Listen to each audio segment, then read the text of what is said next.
AP. Abdullakutty ബി.ജെ.പിയുടെ ദേശീയ ഉപാധ്യക്ഷനാണ്. കൂടാതെ സ്വയം പ്രഖ്യാപിത ദേശീയ മുസ്ലിമും.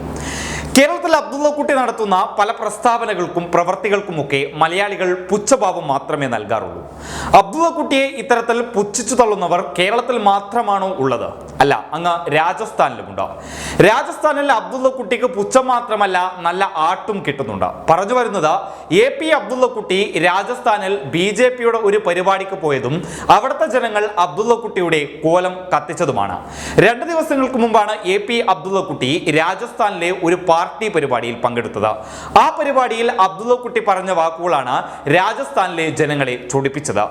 രാജസ്ഥാനിലെ കോൺഗ്രസിന്റെ കരുത്തനായ നേതാവായ സച്ചിൻ പൈലറ്റ് ഭാവിയിൽ ബി.ജെ.പിയിലേക്ക് വരുമെന്നാണ് അബ്ദുള്ളക്കുട്ടി ആ പരിപാടിയിൽ നടന്ന പ്രസംഗത്തിൽ പറഞ്ഞത്. സച്ചിൻ പൈലറ്റ് ആൾസോ ആ ഗയാ. അബ്ദുള്ളക്കുട്ടിയുടെ ഈ വാക്കുകൾ സച്ചിൻ പൈലറ്റിനെ സ്നേഹിക്കുന്ന രാജസ്ഥാനിലെ വലിയ വിഭാഗം ജനങ്ങൾക്കിടയിലും കോൺഗ്രസ് പ്രവർത്തകർക്കിടയിലും വലിയ പ്രതിഷേധത്തിന് ഇടയാക്കിയിട്ടുണ്ട്. ഈ പ്രതിഷേധം അവർ അറിയിച്ചത് അബ്ദുള്ളക്കുട്ടിയുടെ കോലം കത്തിച്ചുകൊണ്ടായിരുന്നു. രാജസ്ഥാനിലേറെ ജനകീയനായ നേതാവാണ് സച്ചിൻ പൈലറ്റ്. പ്രത്യേകിച്ച് രാജസ്ഥാന്റെ ഗ്രാമപ്രദേശങ്ങളിലെ ജനങ്ങൾ രാഷ്ട്രീയത്തിന് അതീതമായി സച്ചിൻ പൈലറ്റിനെ സ്നേഹിക്കുന്നുണ്ട്. സാധാരണക്കാർക്കൊപ്പം ഏറെ ചേർന്നു നിൽക്കുന്ന രാഷ്ട്രീയമാണ് സച്ചിൻ പൈലറ്റ് വെച്ചു പുലർത്തുന്നത്. അതുകൊണ്ട് തന്നെയാണ് അദ്ദേഹത്തിന് രാഷ്ട്രീയത്തിനതീതമായി ഇന്നും രാജസ്ഥാനിലെ സാധാരണക്കാർ സച്ചിൻ പൈലറ്റിനെ ഇഷ്ടപ്പെടുന്നത്. ഇവർ ഇത്തരത്തിൽ സ്നേഹിക്കുന്ന സച്ചിൻ പൈലറ്റിനെ കുറിച്ച് എ.പി. അബ്ദുള്ളക്കുട്ടി ഇത്തരത്തിലൊരു പരാമർശം നടത്തിയപ്പോൾ അവർക്കത് സഹിക്കാനായില്ല.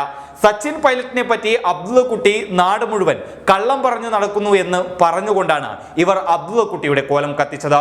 കൂടാതെ കോൺഗ്രസ് പ്രവർത്തകരും ഈ കോലം കത്തിക്കുന്നതിൽ പങ്കാളികളായിട്ടുണ്ട്. നേരത്തെ രാജസ്ഥാൻ മുഖ്യമന്ത്രി അശോക് ഗെഹ്ലോട്ടുമായുള്ള തർക്കത്തിന് പിന്നാലെ കഴിഞ്ഞ വർഷം സച്ചിൻ പൈലറ്റ് ബി.ജെ.പിയിലേക്ക് ചേരുമെന്ന അഭ്യൂഹങ്ങളുണ്ടായിരുന്നു. എന്നാൽ ബി.ജെ.പിയിലേക്കില്ലെന്നും ബി.ജെ.പിയെ തോൽപ്പിക്കാനാണ് തന്റെ ശ്രമം എന്നുമായിരുന്നു അന്ന് സച്ചിൻ പൈലറ്റ് പറഞ്ഞത്. ഇതിനു പിന്നാലെ അബ്ദുള്ളക്കുട്ടി വന്ന് ഇത്തരം പരാമർശങ്ങൾ നടത്തി കുത്തിത്തിരിപ്പുണ്ടാക്കാൻ ശ്രമിക്കുന്നു എന്ന് ആരോപിച്ചാണ് കോൺഗ്രസ് പ്രവർത്തകരും അബ്ദുള്ളക്കുട്ടിയുടെ കോലം കത്തിച്ചത്. രാജസ്ഥാനിലെ കോൺഗ്രസ് വക്താവായിരുന്ന സാദിഖ് ചൗഹാന്റെ നേതൃത്വത്തിലാണ് അബ്ദുള്ളക്കുട്ടിയുടെ കോലം കത്തിച്ചത്. ജയ്പൂരിലെ രാംഗഞ്ചിലായിരുന്നു ഈ പ്രതിഷേധം നടന്നത്. ബി.ജെ.പി നേതാവായ അബ്ദുള്ളക്കുട്ടി RSSന്റെ ഭാഷയിലാണ് സംസാരിക്കുന്നതെന്ന് സാദിഖ് ചൗഹാൻ പറഞ്ഞു. ഇത്തരം പരാമർശങ്ങളിലൂടെ കോൺഗ്രസിൽ ഭിന്നിപ്പുണ്ടാക്കാൻ കഴിയുമോ എന്നാണ് അബ്ദുള്ളക്കുട്ടി നോക്കുന്നത്. കോൺഗ്രസിനെയും സച്ചിൻ പൈലറ്റിനെയും ആക്രമിക്കുകയാണ് ബി.ജെ.പി. എന്നാൽ 2023 രാജസ്ഥാൻ നിയമസഭാ തെരഞ്ഞെടുപ്പിൽ കോൺഗ്രസ് വീണ്ടും രാജസ്ഥാനിൽ സർക്കാർ രൂപീകരിക്കുമെന്ന് സാദിഖ് ചൗഹാൻ പറഞ്ഞു.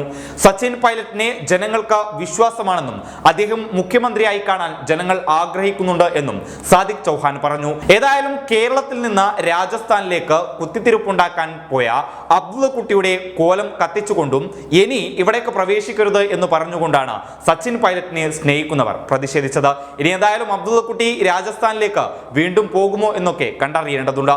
News desk public Kerala.